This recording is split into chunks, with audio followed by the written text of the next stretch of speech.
l'Église entre maintenant dans une semaine très cruciale. La semaine sainte, jeudi saint, vendredi saint, et puis la grande fête de Pâques. Le jeudi saint, c'est la fête où nous nous rappelons que Jésus nous a donné la communion, qu'il reste présent parmi nous dans l'Eucharistie.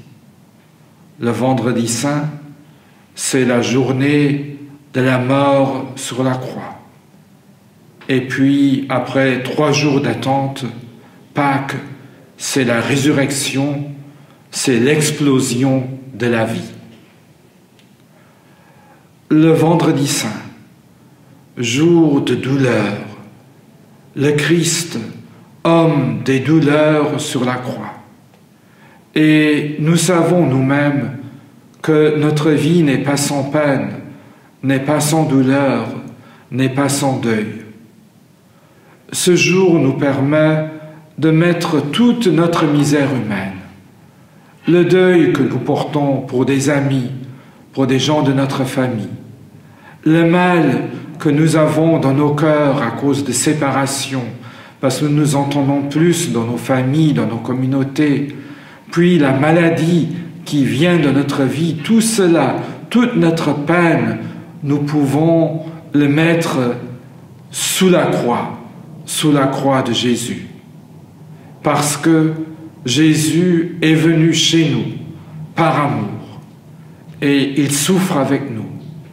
Il souffre pour nous. Et ces souffrances du Christ nous mènent à la rédemption, nous mènent à la vie. Parce que 3 jours par après, quand les femmes sont allées au tombeau pour pleurer sur le corps de Jésus, le tombeau était ouvert, le Christ était ressuscité d'entre les morts. Et le christianisme prend sa force dans ce message que la vie est toujours plus grande que la mort, que la vie prime toujours, que le Christ, par sa mort, a détruit la mort. Et il nous donne l'espérance, il nous donne la vie en plénitude et la joie de Pâques. Marie-Madeleine, le disciple Jean, était sous la croix. Et c'est cette même Marie-Madeleine qui fait le lien avec Pâques. La Pâques que nous célébrons n'est pas une vie sans contenu. Le Christ ressuscité est le même Christ qui a été crucifié. Son corps montre les traces de la croix. Et dans notre douleur, dans nos peines, dans les douleurs de la vie quotidienne, entre la joie pascale.